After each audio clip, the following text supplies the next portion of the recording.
السلام عليكم. Welcome back to another episode of Quran Weekly, where we read the Quran in Arabic but discuss it in English. My name is Ahmed. And my name is Safa. And we're happy to be jumping back into the Quran after a 2-week break. Unfortunately, I was sick last week, therefore we could not upload an episode. I'm still kind of a little bit recovering from it, but we're much better in much better health. But we're jumping back into the Quran on chapter 6, verse 1 to 7. Chapter 6 is Surah Al-An'am, as you can see it from here. Can you see it from here? Okay. Yeah, Surah Al-An'am, chapter 6. And before we begin, as always, we must say that we are not scholars in the Arabic language. We are not scholars in Quranic studies. We are merely going on a journey to discover and learn about the Quran, and we invite you to join us along this journey. If there's anything that you see that you have a different perspective on, please feel free to share the perspective on it. This is supposed to be educational. This is supposed to be a discussion. The more that we communicate with each other, the better that we can learn. We are not by any means saying that this is how the Quran must be understood, but we're just explaining this is how we understand it as we are today. And as usual, please like, comment, and subscribe because it helps grow the channel. We've got 200 subscribers now, which is fantastic considering that we started this year. I'm very, very proud of us. I'm very happy. And thank you all for subscribing. Thank you all for commenting. We love you all. We can give you a few hearts, can we? Yeah, we can. Cool. Anything you want to add before we begin? No. Cool. Perfect. Then as usual, we begin with A'udhu Billahi Minash Shaitanir Rajeem and Bismillah ar-Rahman ar-Rahim, which means I seek refuge from God from the devil, and in the name of God, whose who's most merciful and whose mercy is most encompassing. And off we go. And Quran.com is working again, so that's very nice. Great. لهم دار السلام عند ربهم وهو وليهم بما كانوا يعملون. Okay, is this a I think we need continuation? to, Yeah, go back. This is your Lord's path. And whoever God wants to guide, he opens their heart to Islam, but whoever he wills will leave astray. He makes their chest tight and constricted as if they're climbing up into the sky. This is how Allah dooms those who disbelieve. That is your Lord's path, perfectly straight. We have made the signs clear to those who are mindful. And those who are mindful are the ones who will have the home. All right, let's read word by word. For them is the home of peace with their Lord. It belongs to their Lord.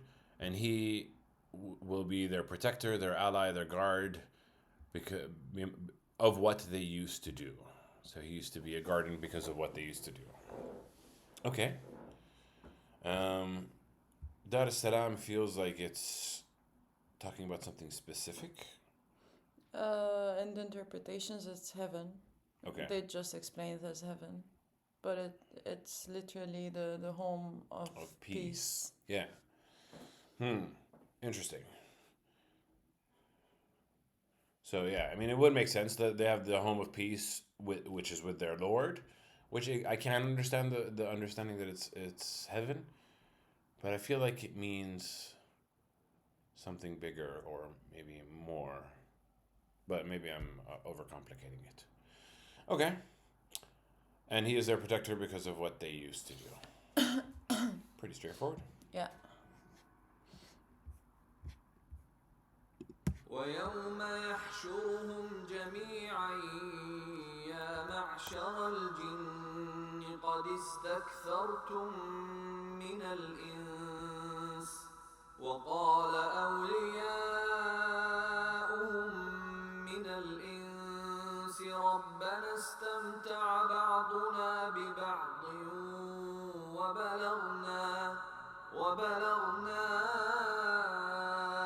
أجلنا الذي أجلت لنا قال النار مثواكم خالدين فيها إلا ما شاء الله إن ربك حكيم عليم. Okay, interesting verse. And All right. It's also a continuation of what we started to discuss in the last session. But this is about Jinn. We weren't really talking about Jinn in the last session. We did, I think. I think we did. It's been so long. It's been yeah. It's been a After while. 2 weeks, you forget. But I think it was mentioned a couple of times. Yeah. Shayateen al-ins wal jinn. Yeah, but that was like the devils of the humans and the jinn. Yeah, that they also inspire to each other. But I Oh, think we okay. can. All right, we Yeah, can you remember now kind of a little bit. a little bit, yeah. It's crazy how memory, like, we skipped 1 week and already this kind of things forget. Like, it really shows you the importance. Oh, we have a viewer. Hi, Movie Center. Hello. Welcome to our channel. Anyway, so explaining the verse, on the day that he will gather them all, and say, "Oh, assembly," like ya ma'shar, which means, "Oh, you group or assembly of jinn. Certainly, you have misled many of mankind, of humans." And then their friends will say, their friends from the humans will say, "Our Lord, we profited each other, some of us by others." So we profited for each other. So the humans are also saying that we profited from the jinn, like the allies of the jinn that misled people. And we have reached our term, that which you have appointed for us. So we have reached the end of days, we have reached the time. So even the people will say, "No, we were allies of the jinn. It was like we benefit from them, they benefit from us." And then he will say, "The fire is your abode, in it you will abide forever. In it you will abide forever, except what wills God." Except who God Except wills. for a group that God decides will not be yeah. going to heaven, to hell, sorry. Indeed, your Lord is all wise and all knowing. Okay, interesting. Yeah. So, At the beginning, it says, and the day that they are all gathered. yeah. And this means that humans and jinn will be gathered at the same day, which is like in the resurrection or in the after day. Yeah. And then it says that they will be told, the jinn will be told, you have misled a lot of people, or you have misguided a lot of humans. Yeah. And then the humans will say, we have benefited from one another. And the interpretations, they explain that some people ask jinn for things to do for them, Yeah. that they can benefit from them in a way, Yeah. to give them more money or make them like higher in status, or I don't know, in magic, or Yeah, we'll also see this. there are a lot of There is a specific chapter in the Quran called Jinn, and we will see a bit more into it. But there is, things that you can convene. And this is also what, like, witchcraft is. A part of witchcraft is that you can convene with jinn to get them to do stuff for you, so there's a kind of like, you're convening with them, you're making a covenant, a contract, so that they can do things and give you rewards. But if you go to the chapter of jinn, which is a warning, and essentially it says that working with the jinn is going to exhaust you as a human. It's going to drain you. It's going to take from you. So this is why the expression here is that they have been misled. A lot of mankind has been misled by the jinn. So even though they can technically give you something, they also, like, they have a lot of negative. If not, you almost generally always get negative interactions, as far as I understand it. So even when the humans think that, we benefited from each other, we profited from each other, it's you see the immediate response after you said we benefited from each other and we've reached our term. yeah. He will say, and I'm not sure who he will say, but I think God, it makes sense, Yeah. that fire is your abode.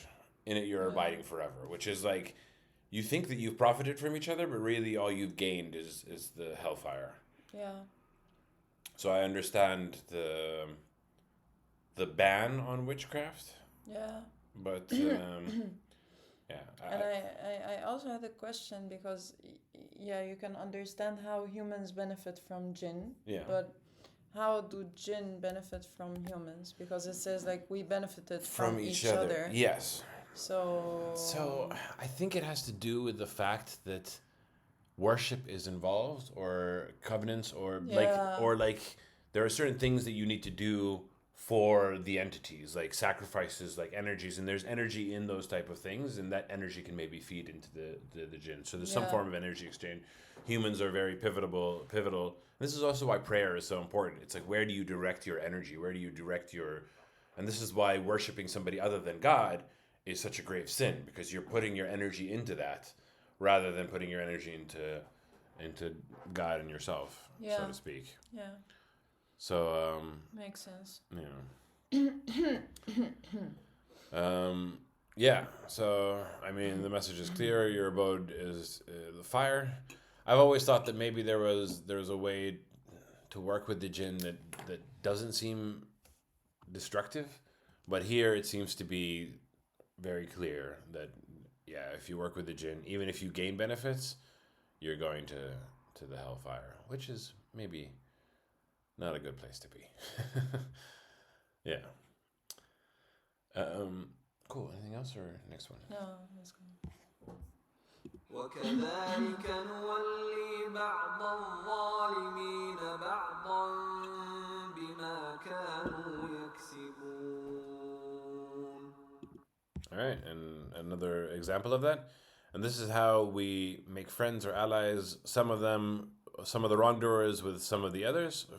بعضاً, some of the wrongdoers with some of the others. So it's like we make them allies to each other, and Yeah. we make them in a way destructive also to each other. Yeah, of what they used to earn.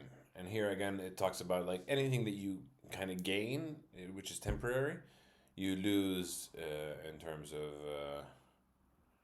even if it's from your allies, you're essentially losing based off of what you've earned. Yeah.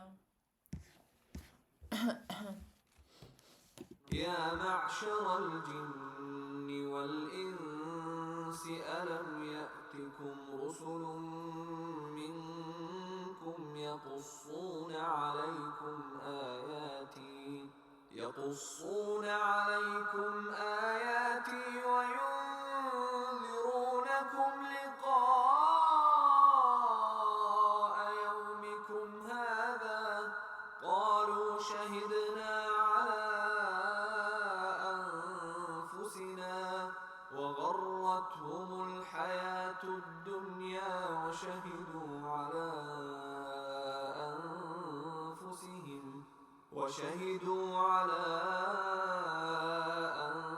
أنفسهم أنهم كانوا كافرين. Okay, interesting.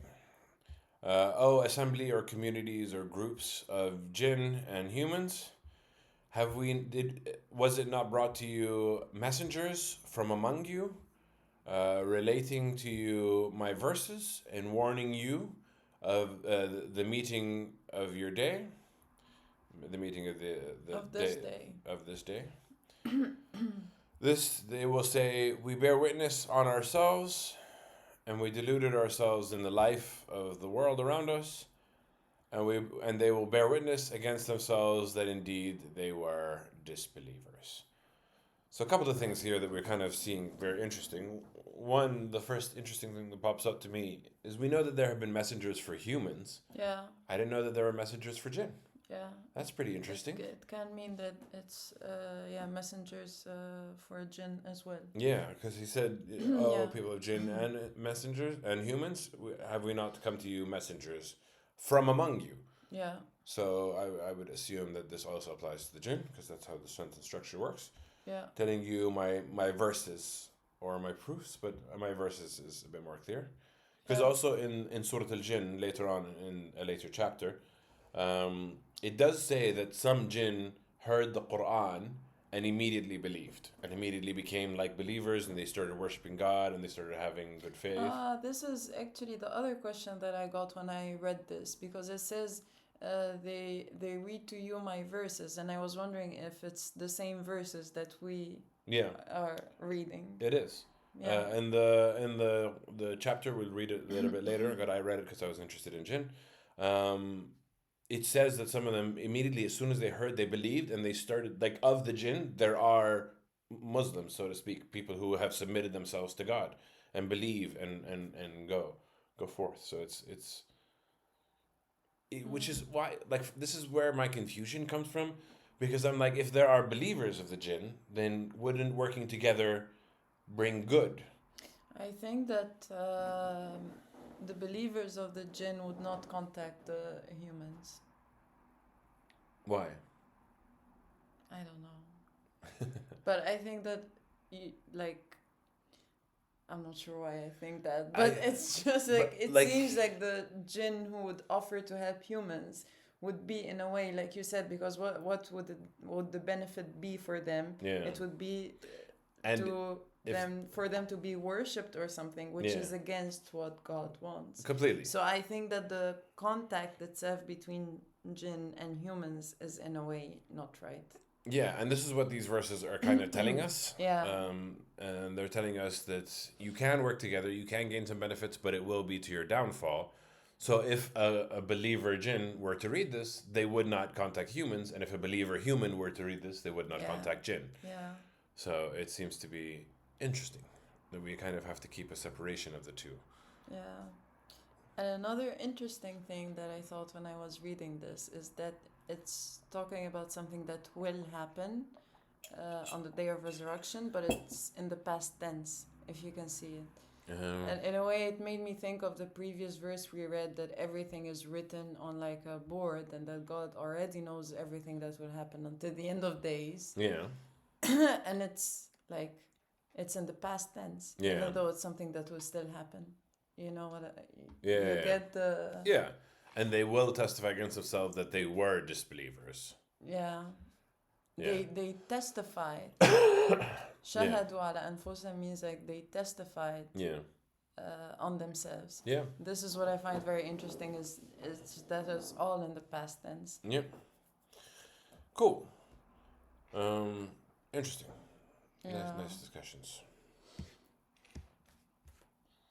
ذلك أن لم يكن ربك مهلك القرى بظلم وأهلها غافلون.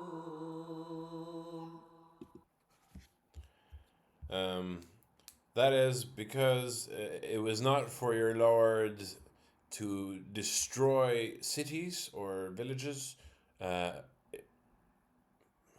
بظلم, for their wrongdoing? Yeah. Okay, so God will not destroy the villages for their wrongdoing while their people are unaware. Yeah. Usually their people are aware of what they're doing wrong, and then they get destroyed. Yeah. Everything okay? Yeah. Okay, continue. ولكل درجات مما عملوا وما ربك بغافل عما يعملون.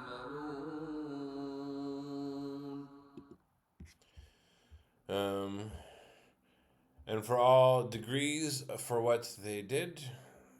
So like degrees of punishment, degrees and of reward, severity, and it's not for your Lord to be unaware about what they do. So they'll be assigned ranks according to their deeds. Yeah, some will be depending on how bad their problems were, and depending on how good their problems were. It just says that they're assigned degrees for what they did, and God is not unaware of what they do. Clear. وربك الغني ذو الرحمة إن يشأ يذهبكم ويستخلف من بعدكم ما يشاء كما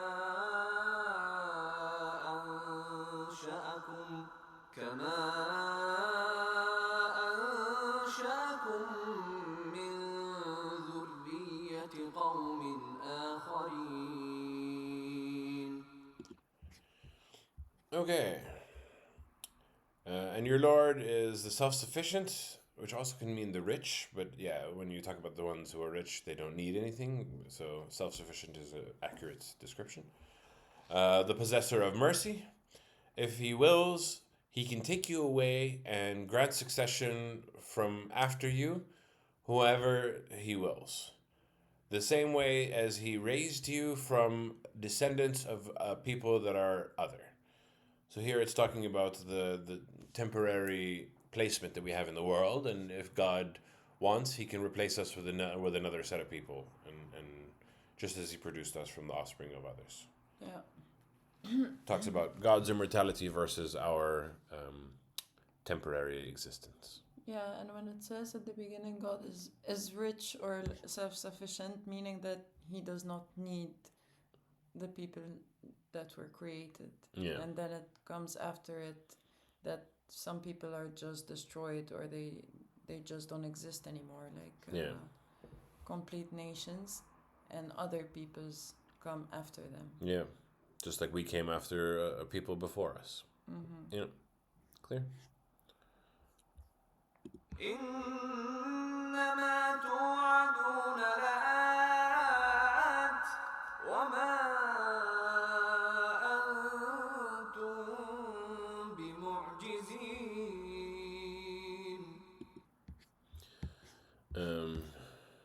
Indeed, what you are promised is promised coming. is sure to come, and you are not, you can't escape it. Yeah. Yeah. And this, in the interpretations, refers to the resurrection and the last day. The day of That what judgment. you were promised in terms of resurrection is coming, and you have no means to stop it. Like you don't have any means to stop your own death or your resurrection. Can't escape it. Yeah.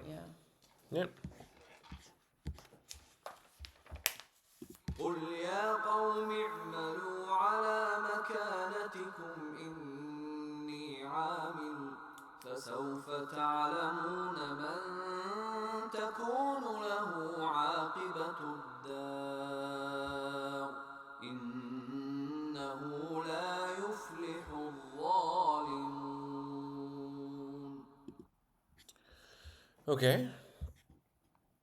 Say, O people, work over your position. Indeed, I am a worker. Inni amilun. Say, O prophet. Towards, say, O prophet, work on the good, like, or the bad, actually. Work on whatever you are in. Work on... Not necessarily the bad, but just the position. Like, whatever job that you have, whatever thing that you're doing in life, work on your thing. Yeah, but I think it's not related to job as it is like what you do in life. Like, are you doing good? Are you doing bad? Like, I don't think it's job. And soon you will know who will have for him in the end a good home. Yeah. Indeed, he will not. Indeed, he will not succeed the wrongdoers. Yeah.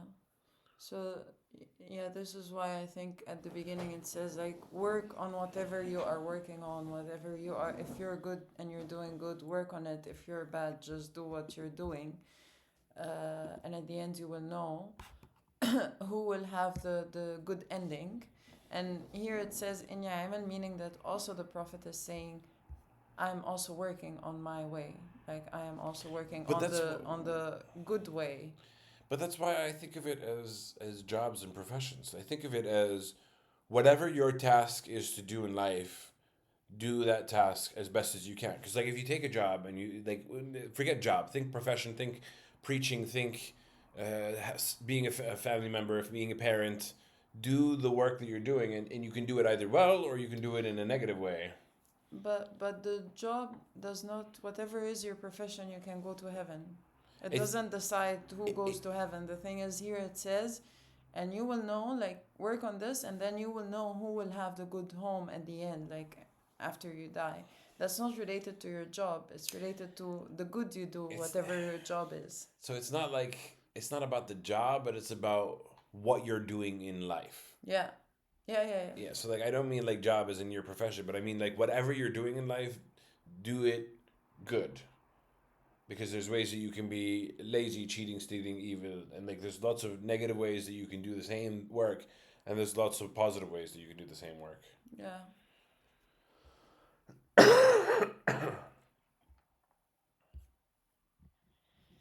But yeah, and then indeed he does not succeed the wrongdoers. Yeah. The wrongdoers will never succeed. وجعلوا لله مما ذرأ من الحرث والأنعام نصيبا فقالوا هذا لله بزعمهم وهذا لشركائنا فما كان لشركائهم فلا يصل إلى الله وما كان لله فهو يصل إلى شركائهم ساء ما يحكمون. Okay. And they assign to God of what he has produced from the crops and the cattle, and this is the name of the chapter. Al-An'am is the name of the chapter that we're reading. They give to God a portion, a share of the crops and the cattle, and they said this is for God, and their claim is that this is for our partners and our associates. Yeah, they claim that this is for God, and then they say this is also for the partners that they associate with God. So apparently this is all, like, we read a lot about al-mushrikeen, like those who associate partners with God, and this is speaking about these people that they worshipped other gods, I think. Yeah. Other than Allah. So like and then they had, when they have the crops and the cattle, they give some to God and they give some to their partners, and they said this is God, they claimed, and then they said this is to our partners. And here it says, like, what was to their partners would never go to God, but whatever was to God used to also go to their partners. Like, they were more serious about what their offerings to their other gods than to what was dedicated to God. So let me read that. But what was for their partners that then does not reach towards God, and what was for God then it reaches to their partners. Yeah. So evil is what they judge. So yet the portion of their associate gods is not shared with God, but with God, Allah's portion is shared with their associate gods. What unfair judgment.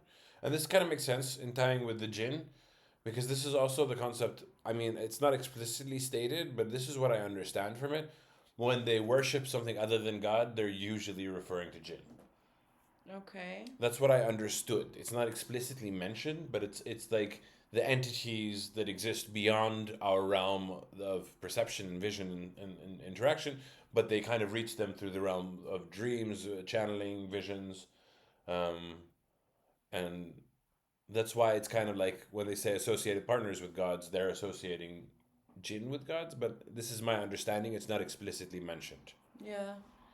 And I think it makes sense considering that we went from Jinn to this. Yeah, I get your point, but it's not mentioned. It's not explicitly it's like, stated, yeah. It's just what I understood, but it's a bit... وكذلك زين لكثير من المشركين قتل أولادهم شركاؤهم ليردوهم وليلبسوا عليهم دينهم ولو شاء الله ما فعلوه فذرهم وما يفترون. I always struggle with this type of analogy, but let's explain it first.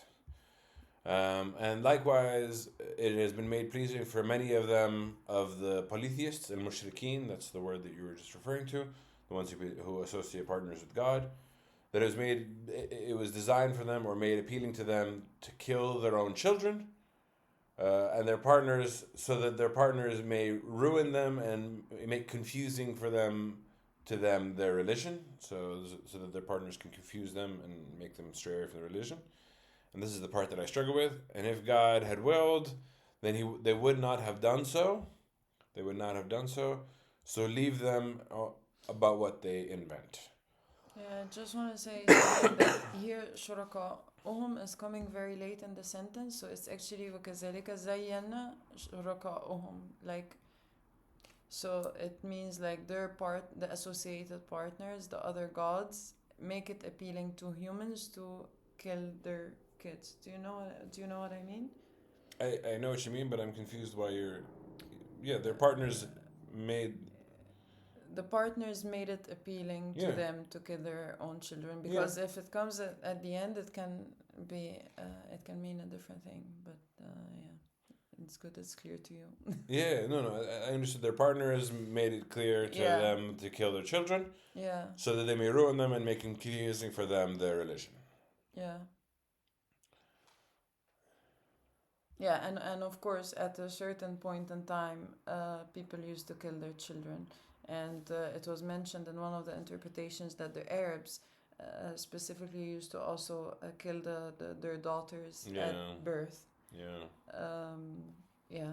It's not just the Arabs. I've heard this from certain African cultures as well. But let's not get into too specifics for this. But it's, killing their children as sacrifices, as energy. And this is kind of how you see the engagement with Jinn kind of goes across with it. And this is why I bring back to the association, the understanding this is a connection between the two. And as you said, it was also done as some sort of sacrifice sometimes. And then it says that these partners, these other gods, they are doing that to destroy them and to confuse them. To ruin them and make confusing for them their religion. Apologies. It's the post-flu season. And then it says, and it's speaking to the prophet, I think, that if God wills, they wouldn't do that. So leave them. This is to the prophet. Just leave them do what they're doing. And what they're making up. I think this is also like, I understand the argument of people of like, why doesn't God stop these things if God knows that these things exist? And even to the prophet himself, God is saying, leave them and let them do what they're doing. There might be a reason. Leave them do what they're doing and also fabricate their lies. وقالوا هذه أنعام وحرث حجر لا يطعمها إلا من نشاء بزعمهم وأنعام حرمت ظهورها وأنعام لا يذكرون اسم الله عليها افتراء عليه سيجزيهم بما كانوا يفترون. It feels so twisted about what they were doing, but I don't know why. That's just my understanding. Okay, and they say these are the cattle and the crops forbidden for it. Nobody can eat them except whom we will by their claim. And cattle that has been forbidden on their backs, so we're forbidden to do labor. And cattle that they do not mention the name of God over it. And as an invention against him. This is very interesting, as I would like to understand it. Not invention. I think invention is a weird translation. It was like inventing lies. Like you're saying that someone did something but he didn't really do it, like kind of. Iftira. It's like, but that's why the invention comes from lies. Inventing a lie is you can create a lie. That's kind of that concept. Over it.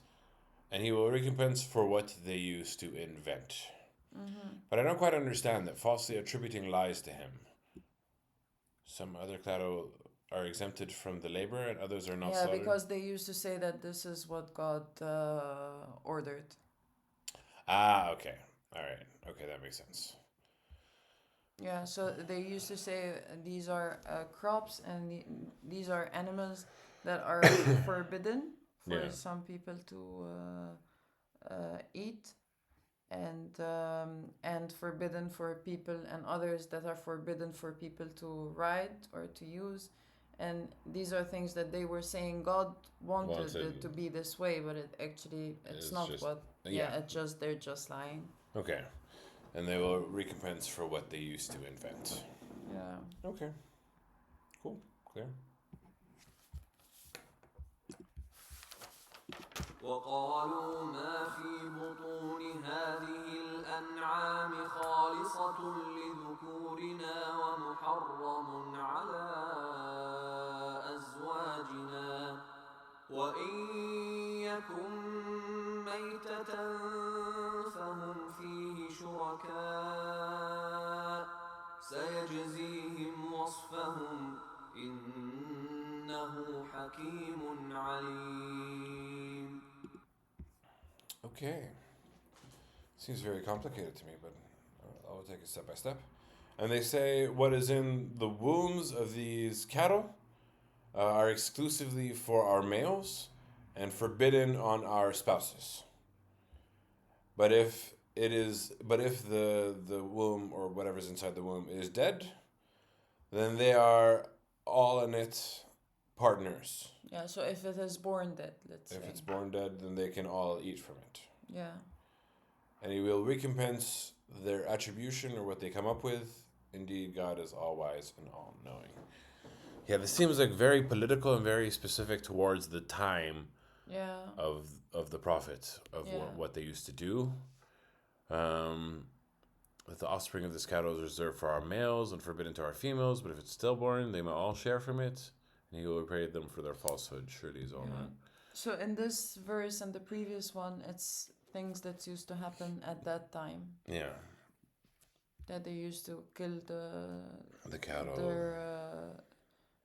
their children, and they used to say these cattle are not allowed to be eaten, and these animals are not allowed to be ridden. And then here it says like they also had some rules, and they used to say like these things that they used to say. They said it's from God, like this is what God wants. Yeah, it wasn't. But it's not. They're coming up from Interesting.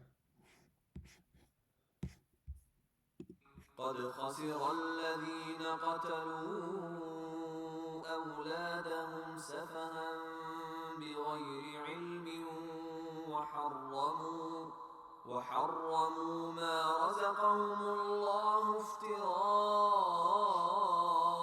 على الله قد ضلوا وما كانوا مهتدين.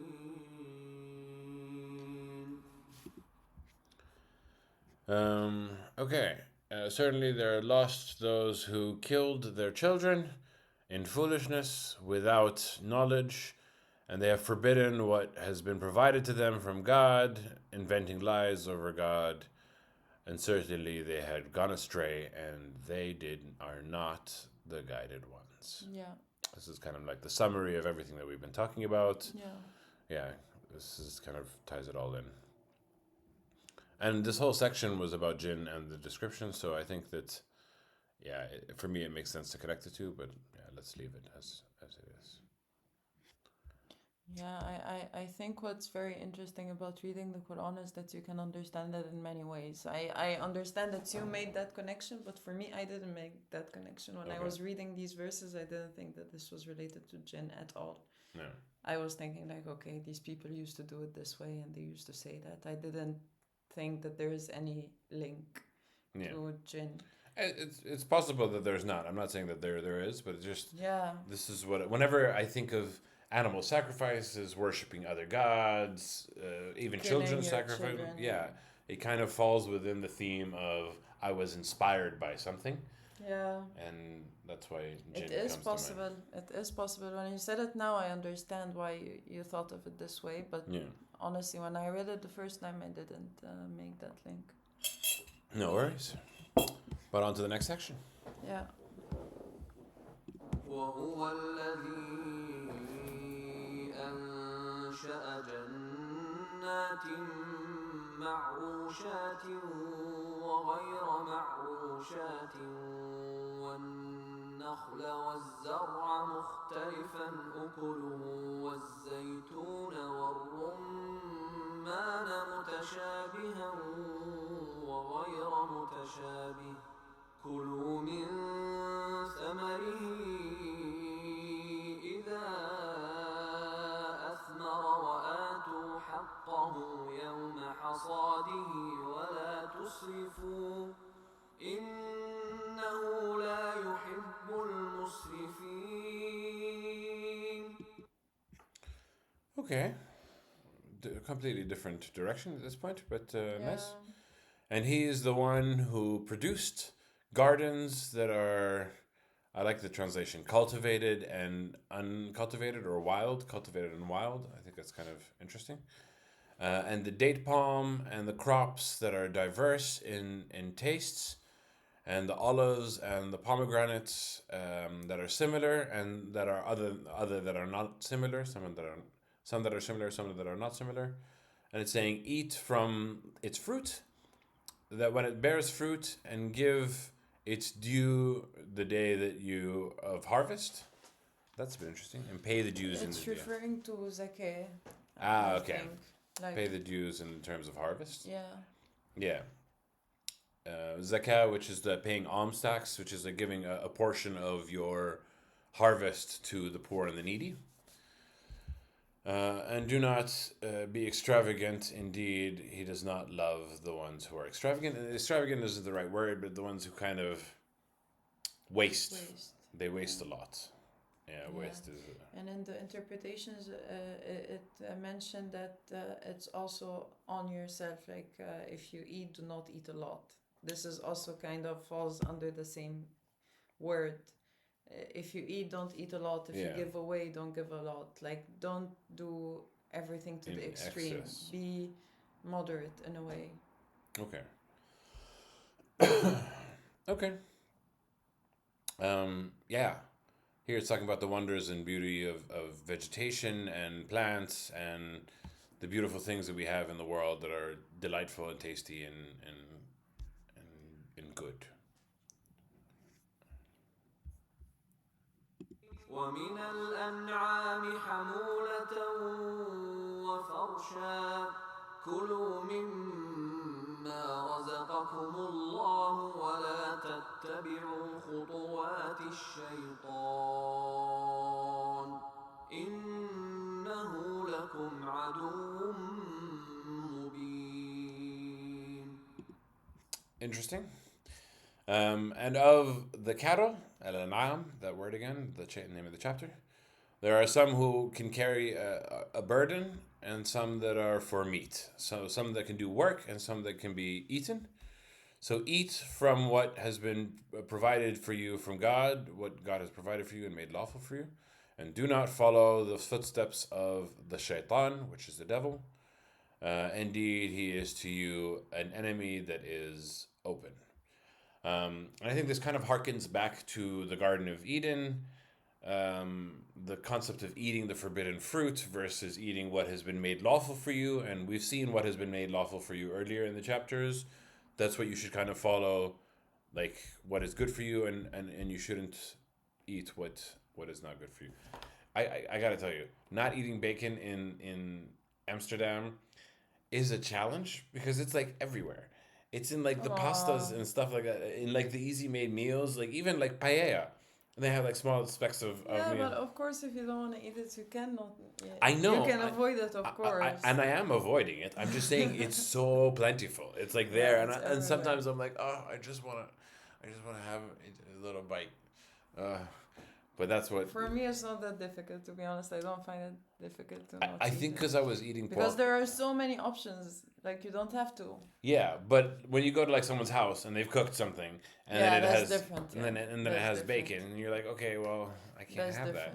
Yeah. But if you're like, if you go to the supermarket and you're getting something to eat, you have for sure. There's like 1,001 options. I'm not talking about the places. Even when you go to a restaurant, you can order so many. Exactly. Yeah, but I'm just saying that here it's saying don't follow the footsteps of the devil, and I can tell you that sometimes the temptation's strong. I don't do it, but the temptation's strong. What I found very interesting here is that وَمِنَ الْأَنْعَامِ حَمُولَةً وَفَرْشًا. Here the translation is some for meat, but this actually is not the Arabic meaning, I think, because farshan is like cover.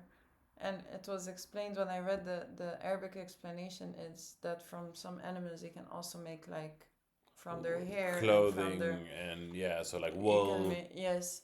Yeah. So it's also used for covering. Yeah. For covers. Farsh can mean like a bed cover or like something like that. yeah, you can use the wool for clothes and so on. So I don't know why they translated it as some for meat. But I think it doesn't mean that. But okay. the hamula does mean To for carry to on, carrying yes. and to do labor. Yeah. Some for meat and some for I like the description. Furshan means like things that you can use for cover. Use for cover. Yeah. But it's also like it can also mean for like clothing, and not just clothing. It can also mean for like furniture, for like pillows, for stuff like that. Yeah. Pillows, blankets. Yeah. Okay, interesting. ثمانية أزواج من الضأن اثنين ومن المعز اثنين قل الذكرين حرم أم الأنثيين أما اشتملت عليه أرحام الأنثيين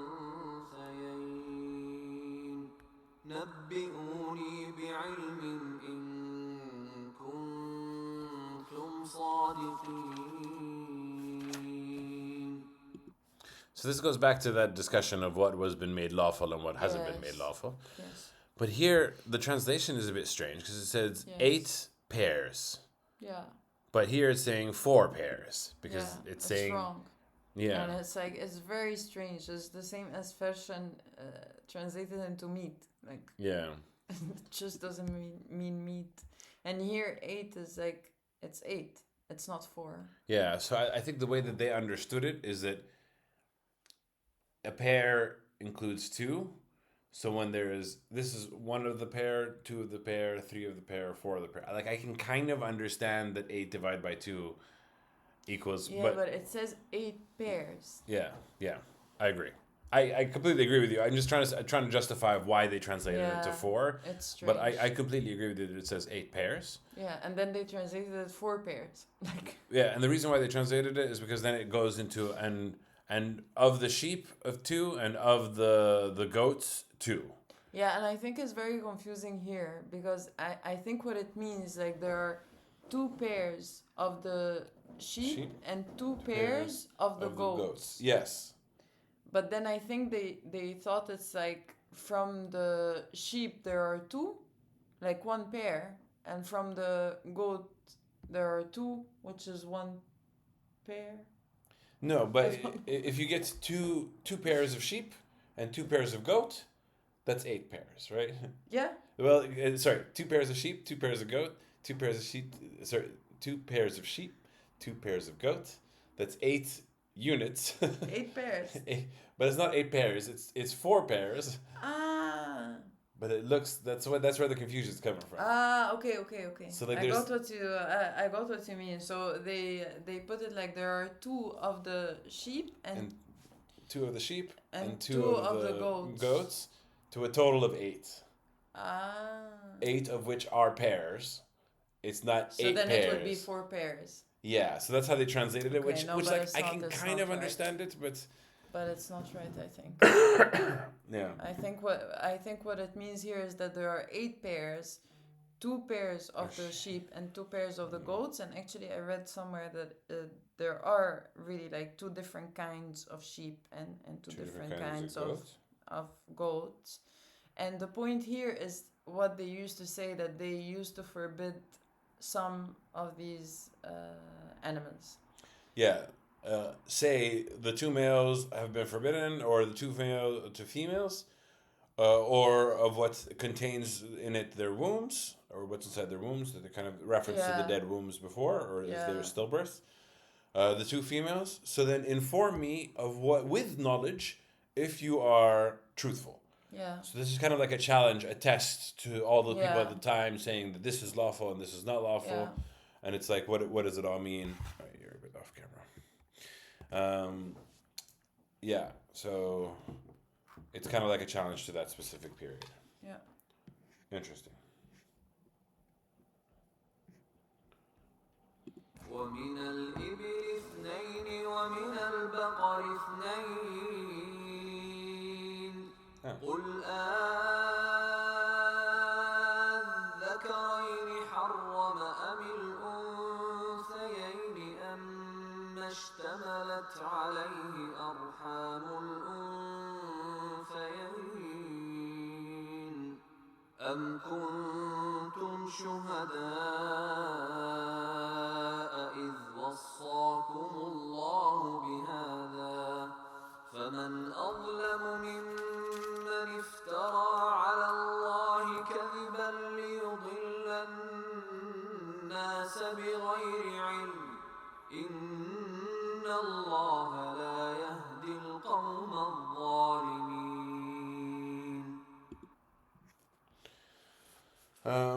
Okay.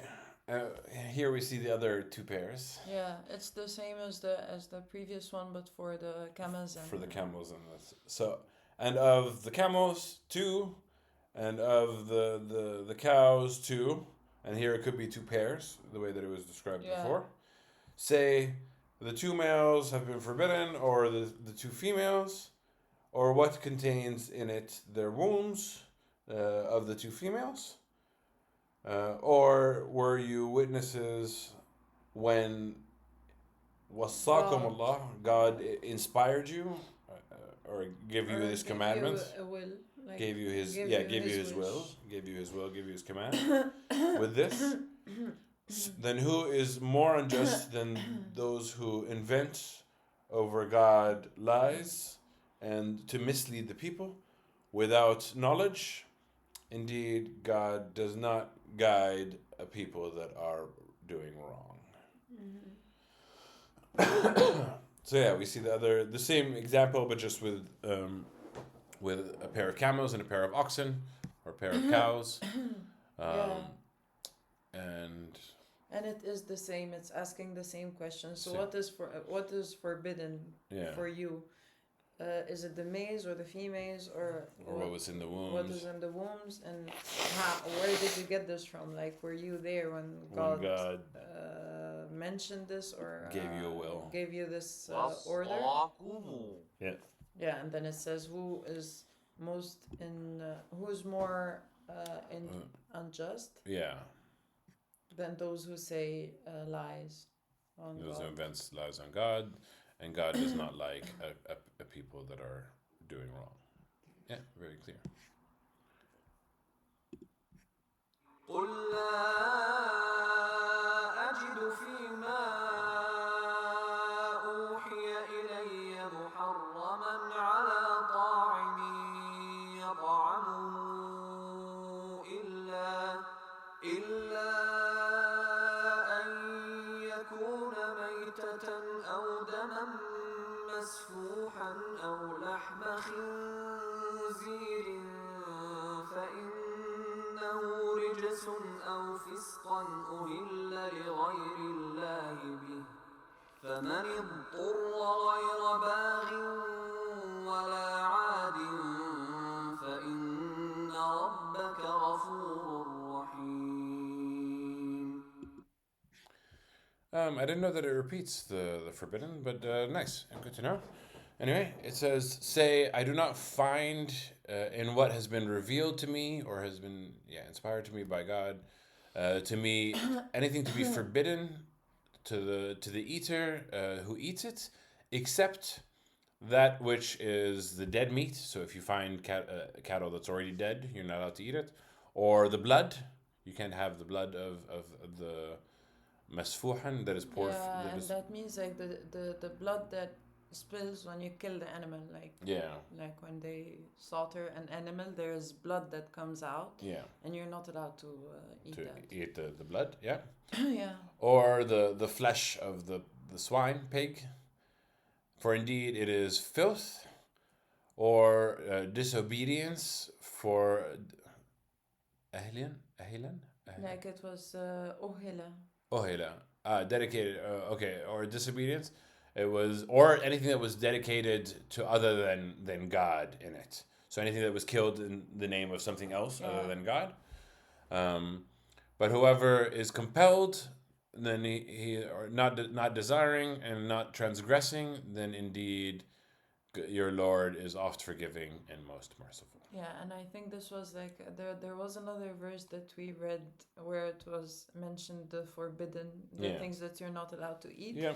And in the other verse as well, it ends by saying the same thing. Yeah. If you are obliged to do that and you are not like it's not just because you desire it. Yeah, then there is nothing wrong on you.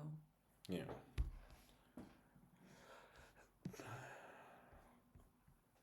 وعلى الذين هادوا حرمنا كل ذي ظفر ومن البقر والغنم حرمنا عليهم شحومهما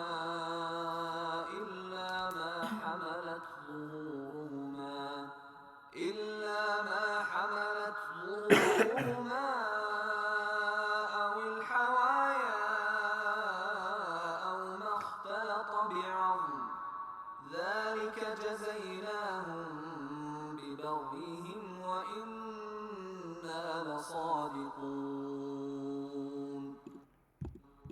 This is very interesting. Okay. And to those who are Jews, so I was talking about the different laws, forbidden rules for the Jews. We forbade every animal with claws, and of the cows and sheep, we have forbidden on them their fat, except what has been carried on their backs, which is a bit interesting. Except what is joined to their backs, or their entrails, their intestines, or what has been joined together with the bone. That is the recompense for their rebellion, and indeed we are truthful. So, which is the clause has also been mentioned for Muslims. No, I don't think so. Yeah, in the first chapter of what has been forbidden, it said anything with talons or fangs, and I thought claws as well. But it goes back to our discussion the last time when you were talking about kosher food and that we should be able to eat it. I don't think that is the same rules for both religions. But it seems from this verse that actually for Jews it's even more strict, I think. Yeah. That there are so many things that are allowed for Muslims that's not allowed for Jews. Yeah. Or so it seems, at least to me. I'm trying to see if food forbidden in Quran. Yeah, I think it's still in Surah Al-An'am. Yeah. But a bit earlier. You can just search with the Lahm al-Khanzir, for example, and you get probably all the verses that...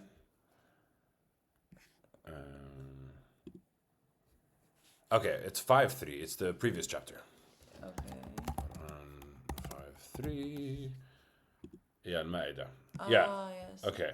So it's forbidden for you the dead animals and the blood of the flesh of swine, and what has been dedicated to other than God, similar to what we just said in it, and that which has been strangled to death, and that which is hit fatally, and that which has fallen fatally or has been gored by horns, attacked by other animals, and what the wild animal ate, except what you slaughtered, and what is sacrificed on the stone altars, also what is sacrificed on the stone altars, not. And you seek division by arrows, anything that was used to divine. That is a grave disobedience on this day they are despaired for those who disbelieved from your religion. I could have sworn. So don't fear them. I don't think that we saw, but you can search with the exact word. Yeah, Quran forbidden. No, I think you can just put it in Arabic and put like animals with fangs. Yeah. Yeah. In Arabic it's easier. Yeah.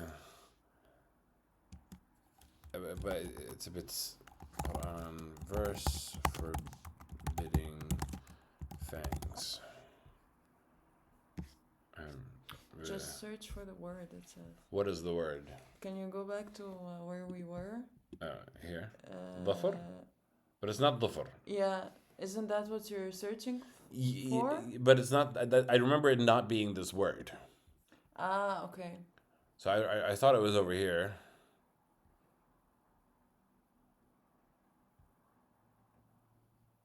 وأتممت عليكم نعمتي ورضيت لكم السلام دينا فمن اضطر فيه. And then here, as you said, whoever is forced in hunger, then it is not inclining for sin, and God is indeed most oft forgiving and oft merciful. I think in all the verses that mention what's forbidden to eat, it still mentions that if you There's mercy. If you are forced to eat something that you're not allowed to eat, then of course there is no sin on you. Okay, well then I'm not going to go into. I pretty much remember seeing fangs, but I can't remember. Like a Quran verse forbidding fangs is exactly what I'm looking for. Halal to eat.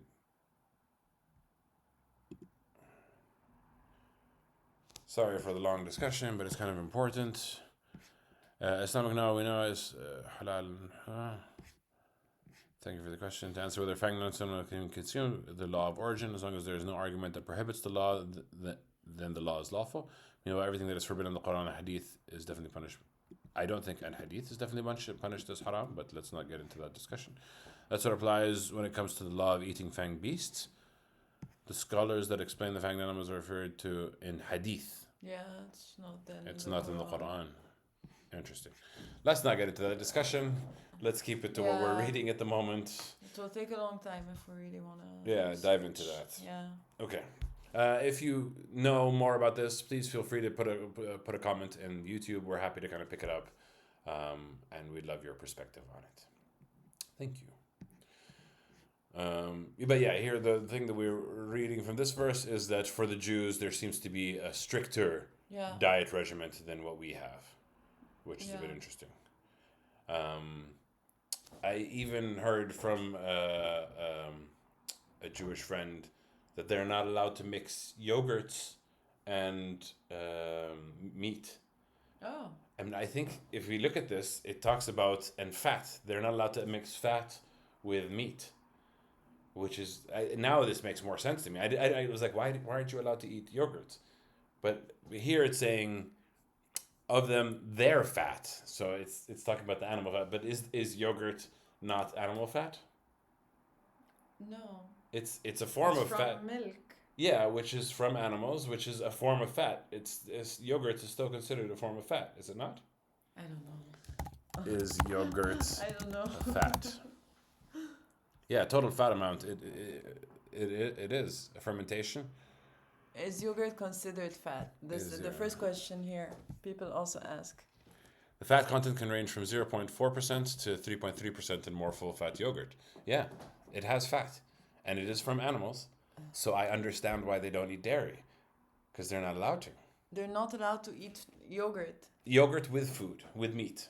So they can eat it alone. I think so. But when it comes to meat, they can't mix. And this is also what the Quran is saying. My favorite dish is fatta, which is with meat or chicken and yogurt. Yeah. It's amazing. But they're not allowed to eat with claws. And from cows and sheep, we have forbade for them their fat, except what is carried on their backs. I don't know, to be honest, exactly what the rules are for them. For the same reason, we're not going to get into the hadith discussion. I don't think we should get into this, but this is just very interesting. It was something that was shared with me that I was like, it was mind blown to me. Like, why can't you eat this? Yes. Yeah. I also didn't know that. Cool. Interesting. فإن كذبوك فقل ربكم ذو رحمة واسعة ولا يرد بأسه عن القوم المجرمين.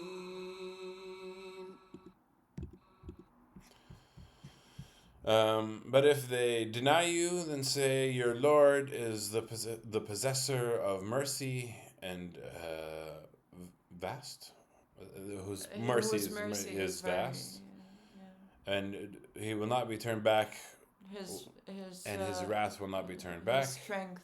I think Ba'sahu is actually his strength or his power. His strength, his might. Yeah. Cannot be held back from people who are criminals. Yeah. Ay. Spicy. سيقول الذين أشركوا لو شاء الله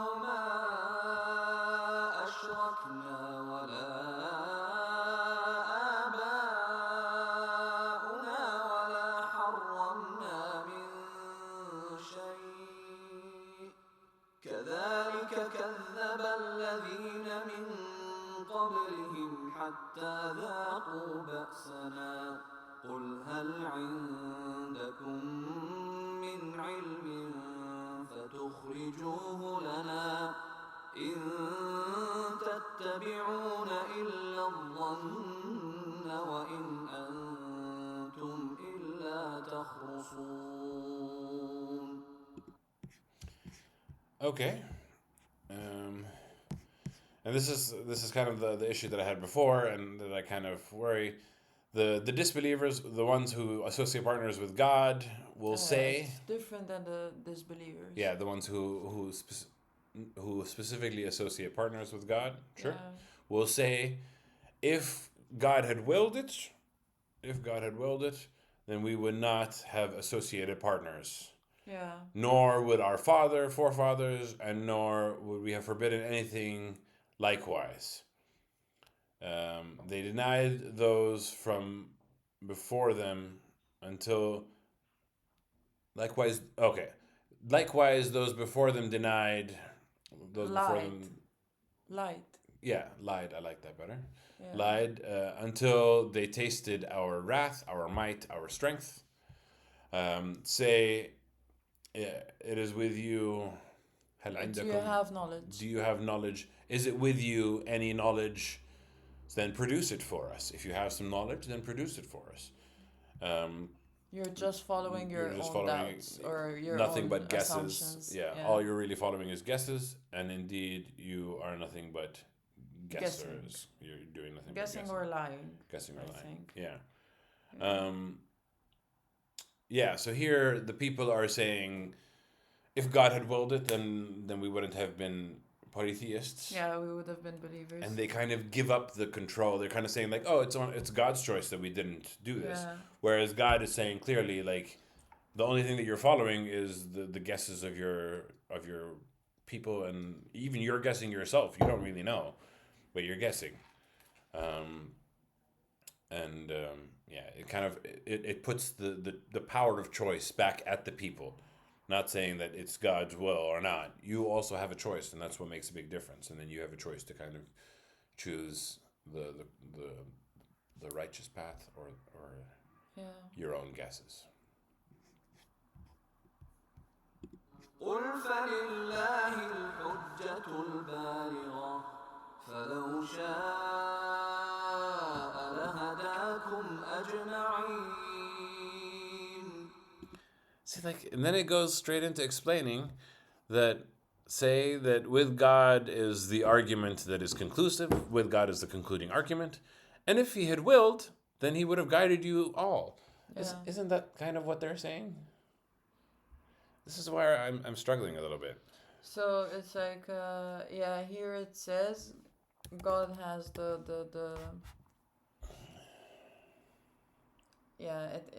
it was explained as if God has the reasoning of why he created the world and the way it was created. He has the argument in a way, like he has the reason why it is the way that it is. Okay. And if he willed, he would have really guided you all. Yeah. But this is in a way kind of what they are saying as well. Yeah. But I kind of like that understanding that to God is the final argument, and there's a reason why there are those that disobey and those that obey. Yeah. And there's a reason and rhyme to the rhythm.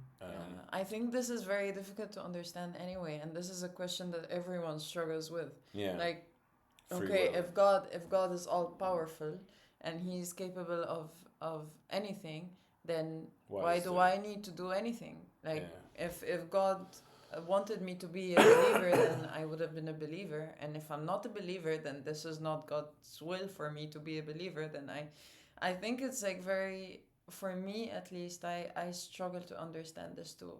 A little bit. It is the crux of free will. Yeah. But essentially what I'm understanding is it's God's will that some people disbelieve. Yeah. And we don't understand it, but we have to accept that God's decision for this. And actually, if you go back to the previous verse, like before this one, so they this one. Yeah, this one.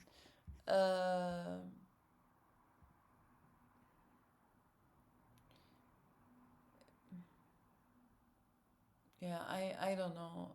They are saying, in a way, they are saying the same thing, that if God willed, we would have been believers. Yeah, but they're using it as an excuse. Yeah. Whereas God's using it as they're using it as an excuse, exactly. And then God is saying that you do not really have knowledge. Yeah. Of what it is, I think. And you're just guessing. And you're just guessing and lying. Yeah. Yeah. Yeah.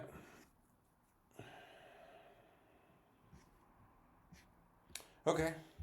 And the last verse for today. قل هلم شهداءكم الذين يشهدون أن الله حرم هذا فإن شهدوا فلا تشهد معهم ولا تتبع أهواء الذين كذبوا بآياتنا والذين لا يؤمنون بالآخرة وهم بربهم يعدلون. Beautiful verse to end on, because it applies to also modern day today. Say, bring forward your witnesses, or those who testify that God has prohibited or made foreign or made unlawful this. So if they testify, then do not testify with them. And do not follow their desires, those who have denied in our signs, and those who do not believe in the hereafter, and while with their Lord they set up equals.